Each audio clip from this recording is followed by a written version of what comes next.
ইল্লাল্লাহু মুহাম্মাদুর রাসূলুল্লাহ সাল্লাল্লাহু আলাইহি ওয়াসাল্লাম। আলহামদুলিল্লাহ।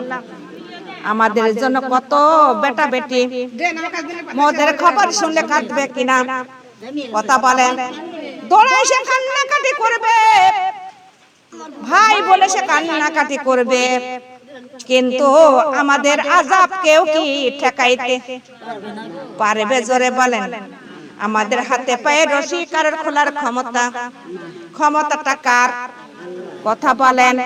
ক্ষমতাটা একমাত্র আমলের, সেই আমলের ঘাটতি করা যাবে কি? জোরে বলেন। বোন কাঁদবে, মা কান্না করবে গো প্রতিবেশী, কান্না করে কোনো লাভ হবে? জোরে বলেন। কান্না করে কোনো লাভ নাই। আমাদের দরকার, আমাদের সঙ্গে থাকার দরকার আমল। কি দরকার? জোরে বলেন। সেই আমলে ঘাটতি করা যাবে না। আমার আল্লাহ তাআলা বলেন, কুল্লু নাফসি যায়িকাতুল মাউত। আল্লাহ বলেন, যার জীবন দিয়েছি মওতের স্বাদ গ্রহণ করাই লাগবে। মওত কারোর জন্য মাপ নেই, আছে? জোরে বলেন। মওত কারোর জন্য মাপ নেই। এই মওতের হাত থেকে নবী রাসূলগণ আলেমগণরাও পার পায় নাই, পাইছে? জোরে বলেন। পার পায় না, আমরাও পার পাবো। আমাদের কখনই মওতের স্বাদ গ্রহণ করতেই হবে।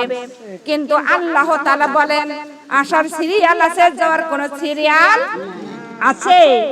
আসার সিরিয়াল আছে, যাওয়ার কোন সিরিয়াল নাই। কেন না? আপনার 5টা সন্তান একের বা এক আসছে, দুনিয়াতে আইছে কিনা, কিন্তু যাওয়ার কোন সিরিয়াল নাই। আপনার বড় থাকবে, ছোট আগে বিদায় হতে পারে কিনা? জোরে বলেন।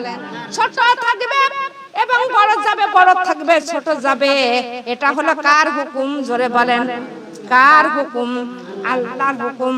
আল্লাহ যখন যার ইচ্ছা তখন তার নিয়ে চলে যাবে।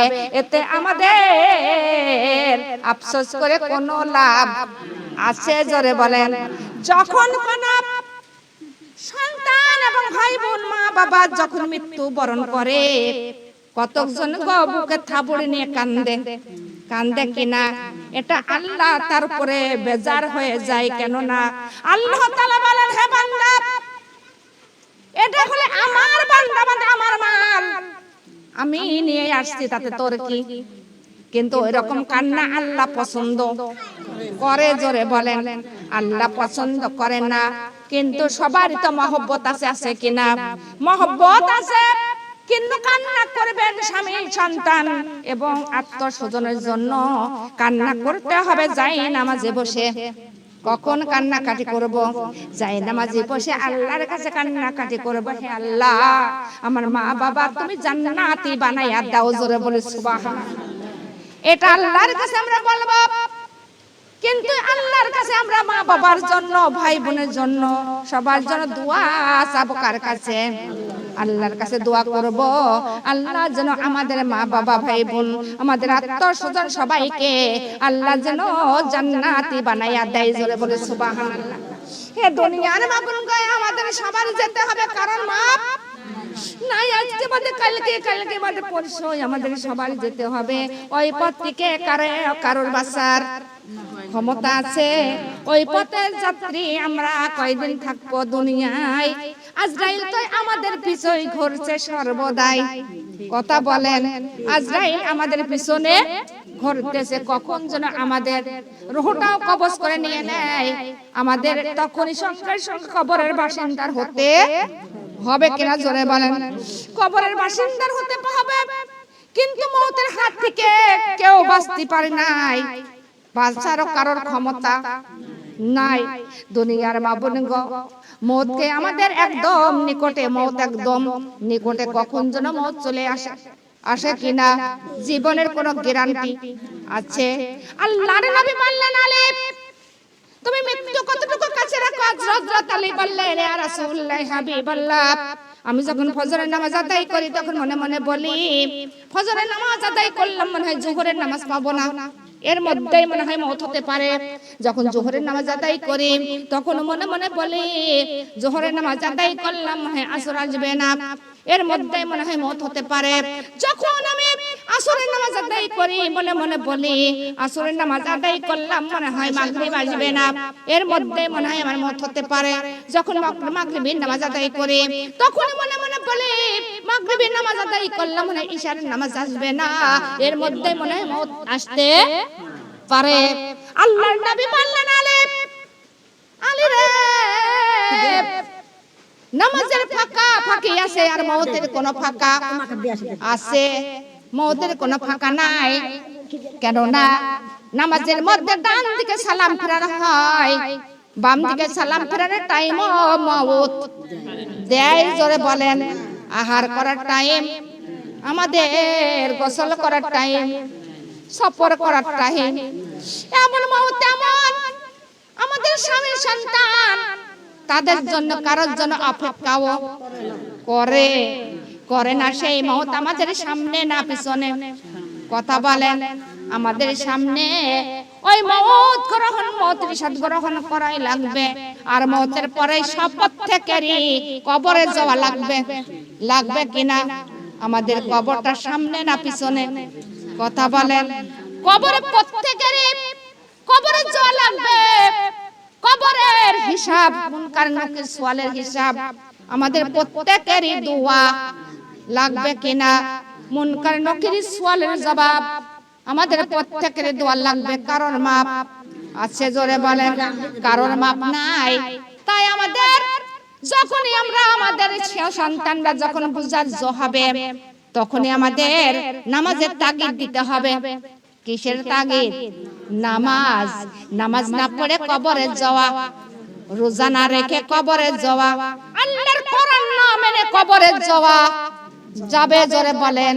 ওই কবর থেকে আর কেউ ফিরে আসতে পারবে?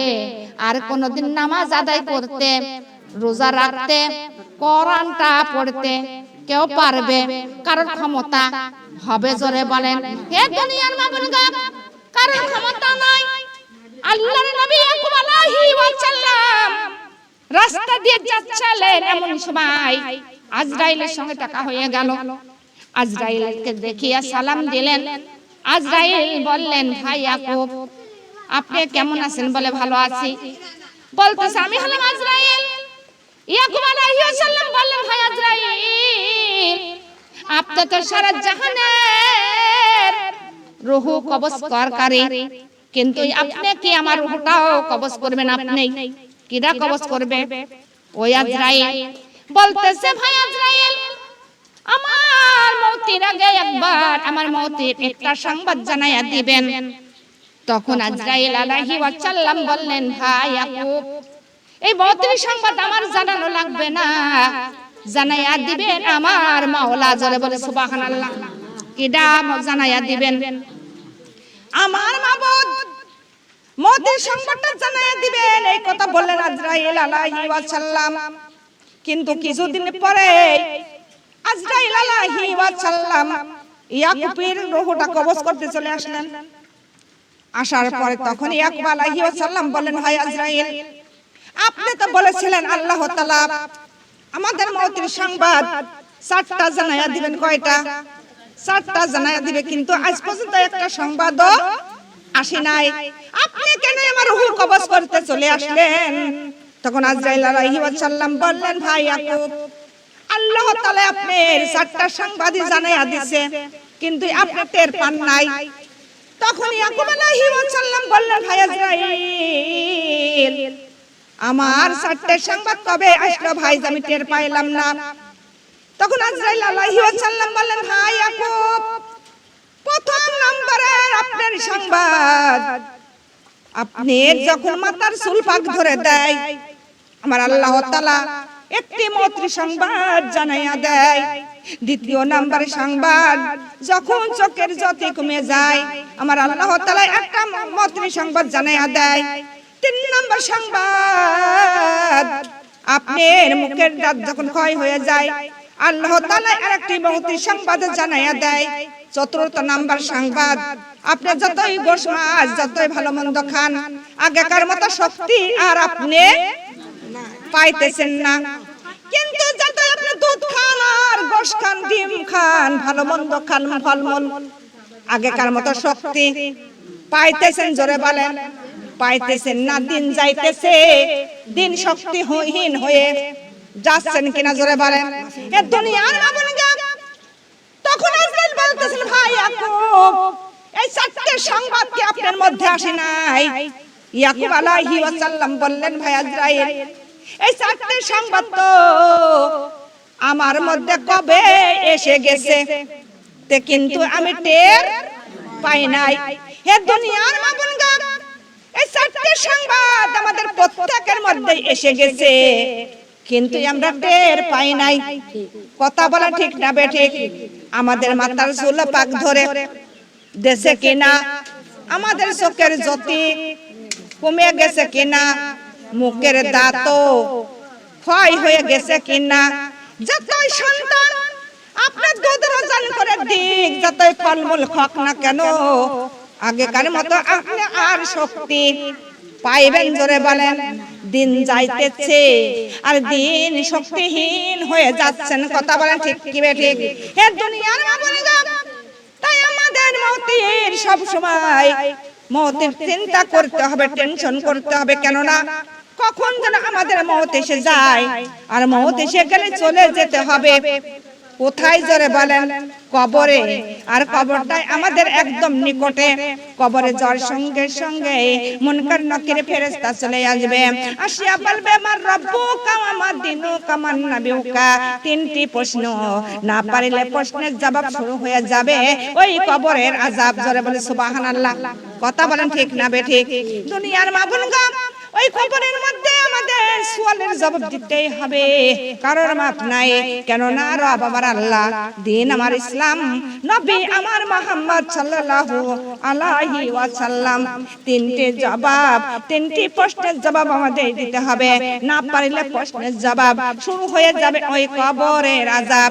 কথা বলেন ঠিক না বেঠিক? লা ইলাহা কালিমা লা ইলাহা সুবহানাল্লাহ আলহামদুলিল্লাহ লা ইলাহা সুবহানাল্লাহ লা ইলাহা। ও আল্লাহ আল্লাহ গো, মওতের ভয়ে আমি কোথায় পালাবো? ওহো আল্লাহ আল্লাহ গো, আজরাইলের ভয়ে কার কাছে যাবো? লা ইলাহা কালিমা লা ইলাহা। ও আল্লাহ আল্লাহ গো, মওতের ভয়ে আমি কোথায় পালাবো? ওহো আল্লাহ আল্লাহ গো, আজরাইলের ভয়ে কার কাছে যাবো? লা ইলাহা কালিমা লা ইলাহা। যেদিকে যাই সেই দিকে আজরাইল, যেদিকে যাই সেই দিকে আজরাইল, আজরাইল পিছন ছাড়ে না। ও আল্লাহ আল্লাহ গো, মওতের ভয়ে কোথায় পালাবো? ও আল্লাহ আল্লাহ গো, আজরাইলের ভয়ে কার কাছে যাবো? লা ইলাহা কালিমা লা ইলাহা।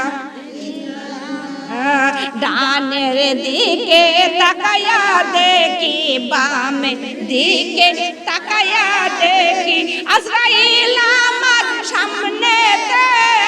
ও আল্লাহ আল্লাহ গো, মওতের ভয়ে কোথায় পালাবো? ও আল্লাহ আজরাইলের ভয়ে কার কাছে যাবো? আলহামদুলিল্লাহ। মওতের হাত থেকে কেউ বাঁচতে, আজরাইলের হাত থেকে কেউ বাঁচতে পারবে না। দুনিয়ার মাবুনগণ, নবী রাসূলরাও বাঁচতে পারে না।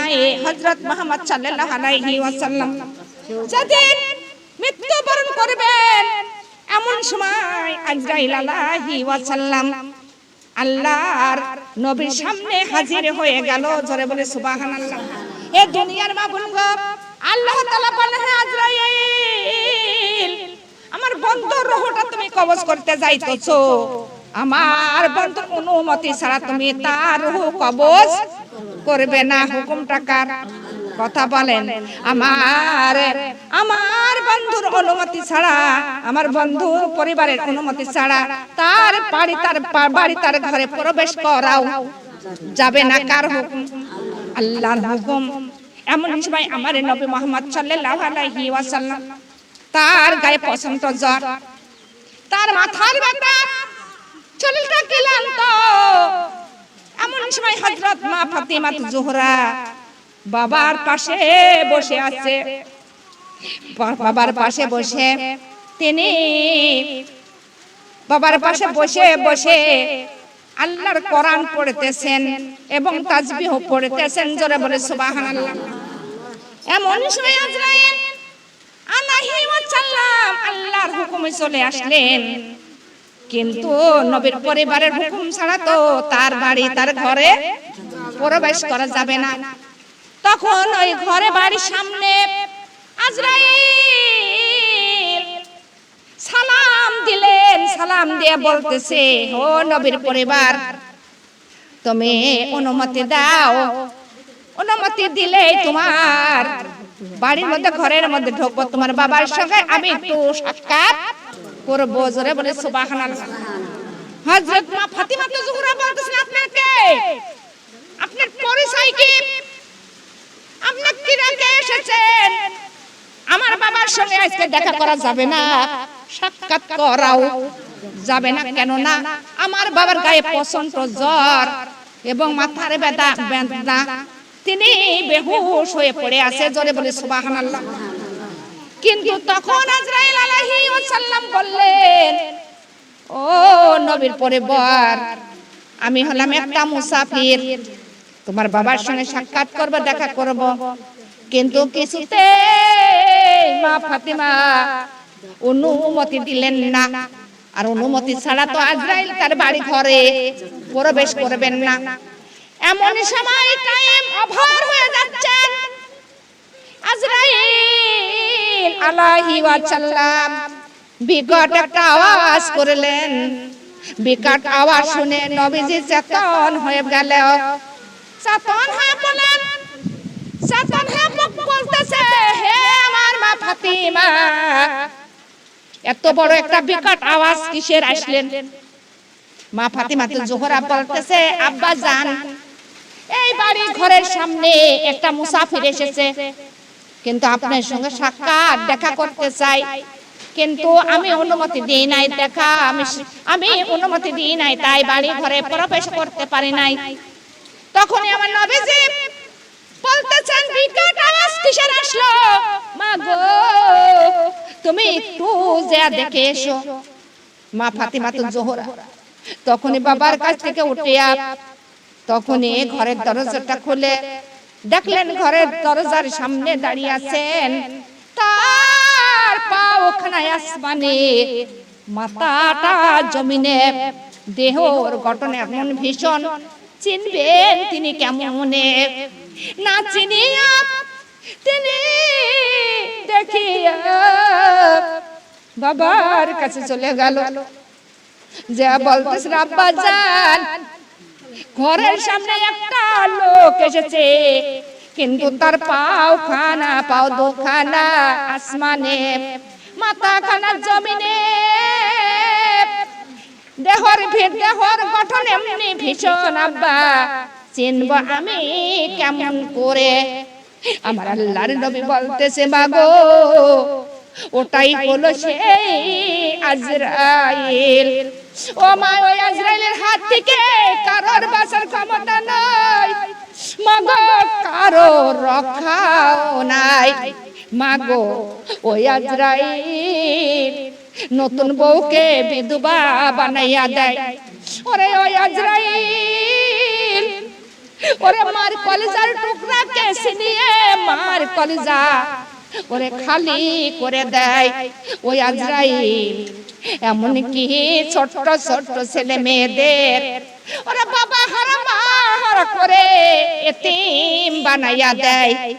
ওই আজরাইলের হাত থেকে কারো রক্ষা পাওয়া যাবে? জোরে বলেন যাবে না। আল্লাহর নবী বলেন ও মা জননী, কারোর মাতা পিতাকে যদি সিন্ধুকের মধ্যে ভরে রাখে ওই সিন্ধুকের মধ্যে থেকেও রক্ষা পাওয়া যাবে না। ওই আজরাইলের হাত থেকে কারোর রক্ষা নাই। তাই তুমি অনুমতি দাও আমার বাড়ি আমার কাছে বসতে দাও।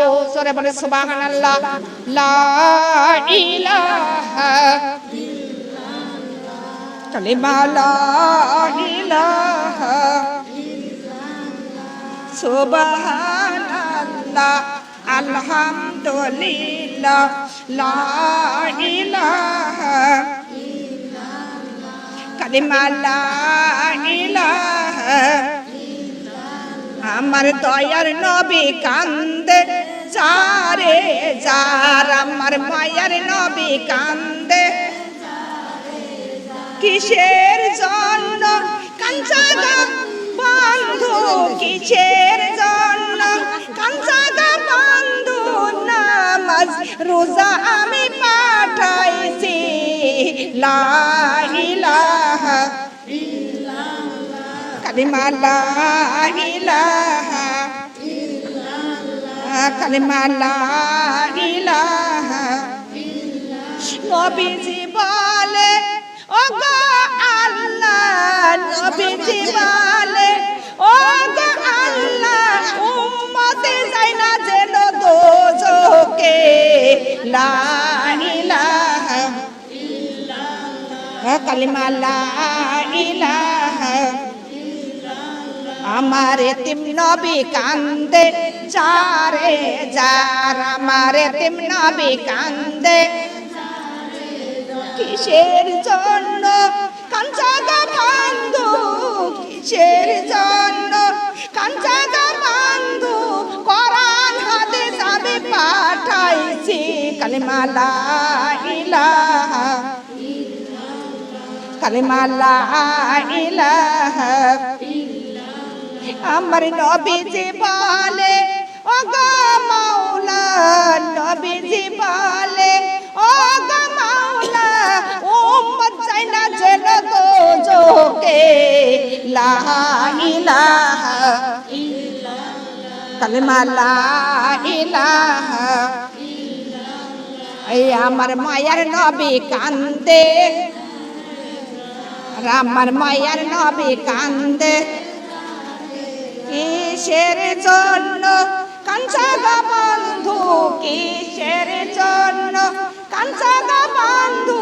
খাস পর্দায় আমি পাঠাইছি লা ইলাহা কালিমা লা ইলাহা।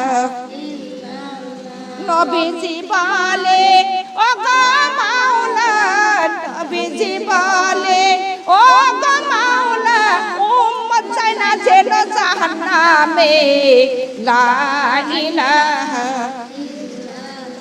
কালিমা লা ইলাহা কালিমা লা ইলাহা ইল্লাল্লাহু মুহাম্মাদুর রাসূলুল্লাহ সাল্লাল্লাহু আলাইহি ওয়াসাল্লাম। মওতের হাত থেকে কারোর বাঁচার ক্ষমতা আছে। দয়াল নবী মায়ার নবী তিনি উম্মতের জন্য কাঁদতেছেন। কার জন্য? সেই নবীজির পিছন ছাড়া মওতের যন্ত্রণার ভেতর আর আমার দয়াল নবী মায়ার নবী এই উম্মত উম্মতি বলে কেঁদেছেন। জোরে বলে সুবহানাল্লাহ। সেই উম্মতের চিন্তা করেছে। কার চিন্তা? উম্মতের চিন্তা করেছে, উম্মতের টেনশন করেছেন। সেই নবীর পিছন ছাড়া যাবে? জোরে বলেন যাবে না। নবী ছাড়া আমাদের কারোর উপায়